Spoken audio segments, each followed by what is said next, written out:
ہیں، 4 قسم کے مواقیت رسول اللہ صلی اللہ علیہ وسلم نے مقرر کیے ہیں۔ حضرت عبداللہ ابن عباس رضی اللہ تعالی عنہ بیان کرتے ہیں کہ اہل مدینہ کے لیے رسول اللہ صلی اللہ علیہ وسلم نے ذوالحلیفہ کو میقات بنایا ہے، اہل شام کے لیے جحفہ کو، اہل نجد کے لیے قرن المنازل کو، اور اہل یمن کے لیے یلملم کو۔ تو جو بھی ان 4 سمتوں کے ان سے پیچھے رہنے والے لوگ ہیں ان کے لیے وہی میقات ہے جو ان کی سمت میں میقات ہے۔ تو دوستو، میقات سے پہلے آپ نے احرام باندھ لینا ہے، احرام کی نیت کر لینی ہے، اور احرام باندھنے کے بعد کچھ چیزیں حرام ہو جاتی ہیں جو عام حالت میں آدمی استعمال کر سکتا ہے، لیکن احرام کی حالت کے اندر وہ چیزیں جائز نہیں رہتی۔ مثلا خوشبو لگانا، احرام لگانے سے پہلے آپ خوشبو لگا سکتے ہیں، اور احرام کے بعد خوشبو لگانا منع ہے، سر کے اوپر کوئی کپڑا لینا وہ بھی منع ہے، اور حالت احرام میں شکار کرنا بھی منع ہے، لڑائی جھگڑا کرنا بھی منع ہے۔ ہاں، آپ غسل کر سکتے ہیں، کچھ لوگ کہتے ہیں کہ غسل کرنا بھی منع ہے، یہ غسل کرنا منع نہیں ہے، غسل کر سکتے ہیں، نہا سکتے ہیں، آرام کر سکتے ہیں، لیکن شکار وغیرہ نہیں کر سکتے، اور حالت احرام میں سر کے اوپر کپڑا نہیں لے سکتے۔ احرام باندھنے کے بعد آپ نے سب سے پہلے کہنا ہے اللہم لبیک اللہم بے عمرتن، اور اس کے بعد تلبیہ پڑھتے رہنا ہے راستے کے اندر، اللہم لبیک اللہم لبیک لا شریک لک لبیک ان الحمد والنعمت لک والملک لا شریک لک لبیک۔ اور یہ تلبیہ پڑھتے ہوئے جب آپ مسجد حرام کے اندر داخل ہو جائیں گے، وہاں پر تلبیہ پڑھنا آپ نے بند کر دینا ہے، اور کیا کرنا ہے حجر اسود والی سائڈ سے جانا ہے۔ حجر اسود کے سامنے سے اگر آپ آسانی کے ساتھ حجر اسود کا بوسہ لے سکتے ہیں تو بوسہ لینا ہے، اگر ازدحام زیادہ ہے، رش زیادہ ہے، تو آپ اس طرح ہاتھ سے اشارہ کر کے بسم اللہ اللہ اکبر پڑھ کے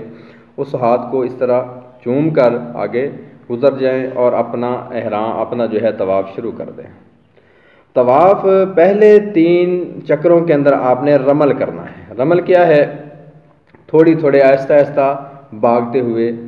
طواف کرنا ہے۔ اگر رش زیادہ ہے تو صرف کندھوں کو ہلانے پر اکتفا کریں اور لوگوں کو تکلیف مت دیں، اور آخری 4 چکر جو ہے عام حالت کے اندر آپ نے پورے کرنے ہیں۔ جب 7 چکر پورے ہو جائیں گے، ہر چکر کے اندر جو ہے درمیان میں جب حجر اسود کے پاس آپ آئیں گے تو حجر اسود کا استلام کرنا ہے، اس طرح سے دائیں ہاتھ کے ساتھ اشارہ کر کے بسم اللہ اللہ اکبر پڑھ کے ہاتھ کو چومنا ہے اور آگے گزر جانا ہے۔ باقی حجر اسود اور رکن یمانی کے درمیان جب آپ نے پہنچنا ہے، وہاں پر رسول اللہ صلی اللہ علیہ وسلم کی صحیح حدیث کی روشنی کے اندر ایک دعا ملتی ہے، ربنا آتنا فی الدنیا حسنۃ وفی الآخرۃ حسنۃ وقنا عذاب النار۔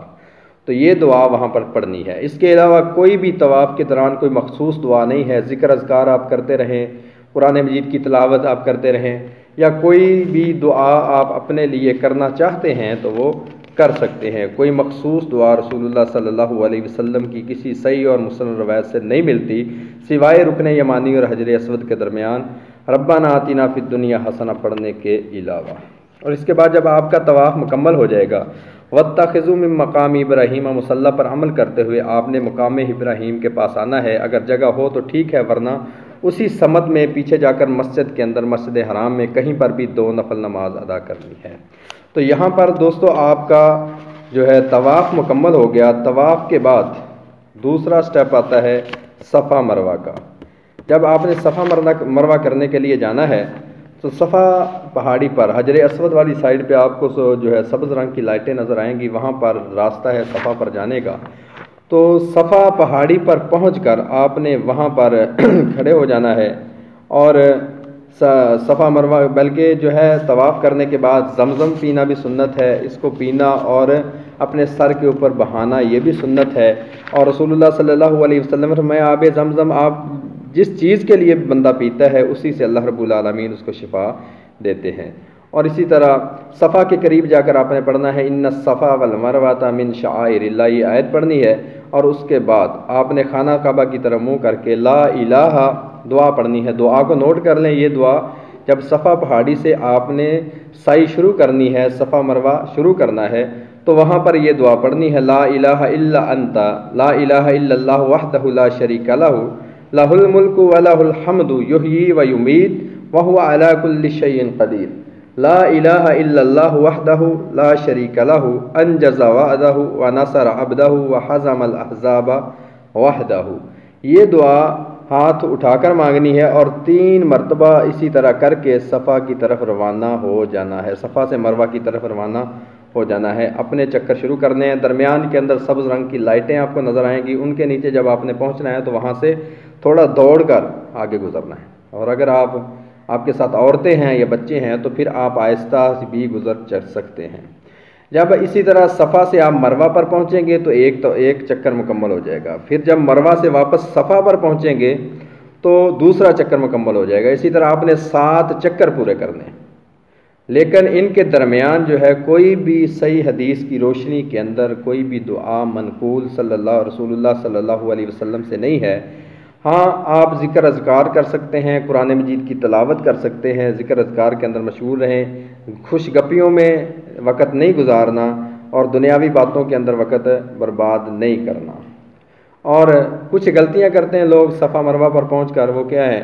صفا اور مروہ پر قبلہ رخ ہو کر دونوں ہاتھوں سے اشارہ کرنا، یہ بھی رسول اللہ صلی اللہ علیہ وسلم کی سنت نہیں ہے۔ اور جب اذان ہو جاتی ہے اور اقامت ہو جاتی ہے نماز کے لیے تو اس وقت بھی کچھ لوگ جو ہے وہ اپنے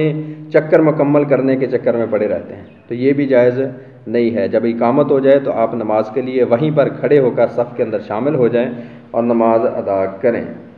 اور اس کے بعد دوستو، جب صفا مروہ کے 7 چکر آپ کے مکمل ہو جائیں گے تو آخری سٹیپ ہے سر منڈانا۔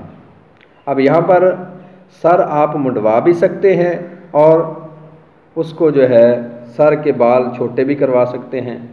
ٹنڈ بھی کروا سکتے ہیں اور بال بھی چھوٹے سارے سر کے کروا سکتے ہیں، لیکن ٹنڈ کروانا افضل ہے، کیونکہ ٹنڈ کروانے والے کے لیے رسول اللہ صلی اللہ علیہ وسلم نے 2 مرتبہ دعا کی ہے رحمت کی، اور سر منڈوانے والے کے لیے صرف 1 مرتبہ مقصرین کے لیے دعا کی ہے۔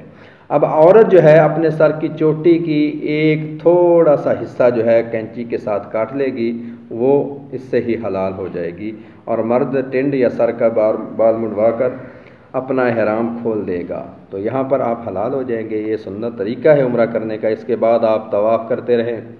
جتنی مرتبہ آپ طواف کریں گے اتنا ہی زیادہ اجر دے گا کہ اللہ رب العالمین آپ کو، کیونکہ ایک قدم جو بندہ طواف میں اٹھاتا ہے اس کے بدلے کے اندر اللہ رب العالمین بندے کے گناہوں کو ختم کرتے ہیں۔ تو